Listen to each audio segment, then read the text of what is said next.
name is Gert Hofstede. I work at Wageningen University in social sciences, but really it's an interdisciplinary place.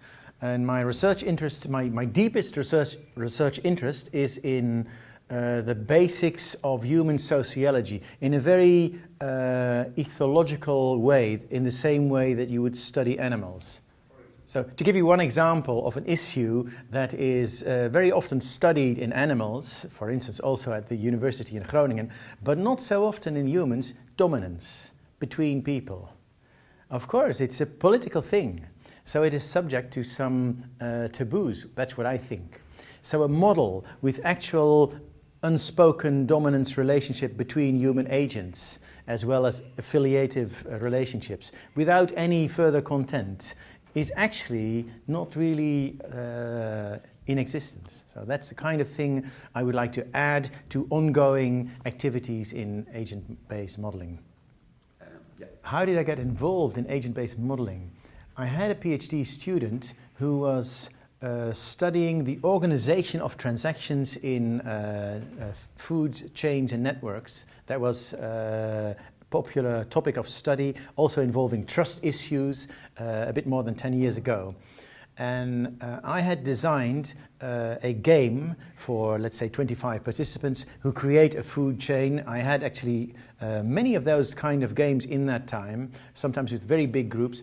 One of those games was rather nicely formalized. It was called the Trust and Tracing game. And my PhD student also made an agent-based model of that formalization. And so we could play with the agent-based model, because with real people you can maybe conduct 50 sessions. But with a game you can conduct 500,000 with all kinds of fictitious participants. So that's how I first started to do agent-based modeling. What kept me interested is that I saw that the kind of things I, as a biologist of behavior, think drive human behavior are not yet well represented in agent-based modeling. There's a lot of emphasis on the cognitive, which is okay, but we're a little bit fixated about our human cognitive powers. We think we're so clever, when really we are social animals at heart. And so there's room for improvement in those areas. That's one thing. Another is that we were fortunate to have some sources of funding, so I now have PhDs doing agent-based modeling. You have to go where the money is also. Where do you think that the agent-based modeling science is going? I think agent-based modeling is a technique. It's not really a science. It's a technique that you can use when you recognize patterns in the real world. You don't really know what causes them, and you build the models to try and reproduce those patterns using knowledge about the agents, so you need some kind of theory about that, and knowledge about how they actually live, interact, and influence one another, which you also need theories about. And in domains where of those three things, so the input, the system, and the patterns, you have good, how do you say, let's say you have partial knowledge about all of them, but not full knowledge, you can use agent-based modeling. It's a sort of living hypothesis. Where is it going? I think we'll need it for a very long time, because the systems that we study are only getting more complicated. So we have all these socio-technical systems involving lots of people, political institutions, and natural systems. And all these systems are the natural systems are being used more and more by human beings. So the craving for more knowledge, for instance climate change, which is influenced by many different things. Watershed management, very important in the Netherlands. Also the behavior of groups of people or crowds. All these issues involve non-social and social elements. So yes, if there isn't a wave of disenchantment, there is a great future for agent-based modeling. But it could also be that there are too many promises and too little delivery, and then fashion will go another way. So we might face difficult times ahead just as easily. Is it useful for policy and decision makers? Yes, it can certainly be, but here we might fall into the trap of too many promises and then disenchantment.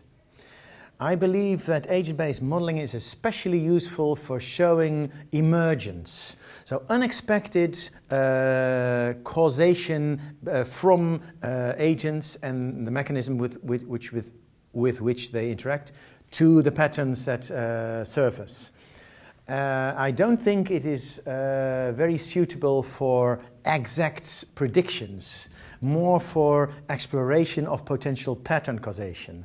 And policymakers might want to have precise predictions.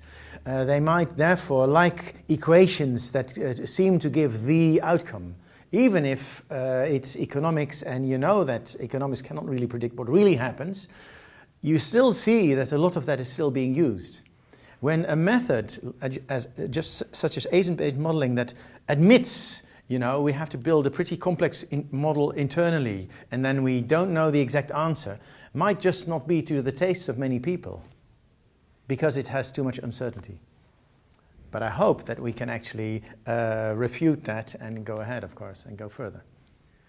Suppose you're new to complexity science and find it intimidating, then you should probably find out whether you have it in you to understand these things. There are many nice lives to be had outside of a complexity science. And if you, for instance, you can do mathematics, you can do clear-headed thinking, you're interested in solving rather grander world problems, well, give it a try. You have your life ahead of you to make progress. You should at the same time, I think, be persistent in your endeavors and realize that there is no quick way to the final understanding of these complicated matters. You have to be sort of modest in the power that you attribute to the models that you or anybody else has made. I would like to remark finally that I think it's a really good endeavor of Groningen University to do this multi-user online course on complexity science. I hope that it will attract many faithful viewers and that you will keep up the good work.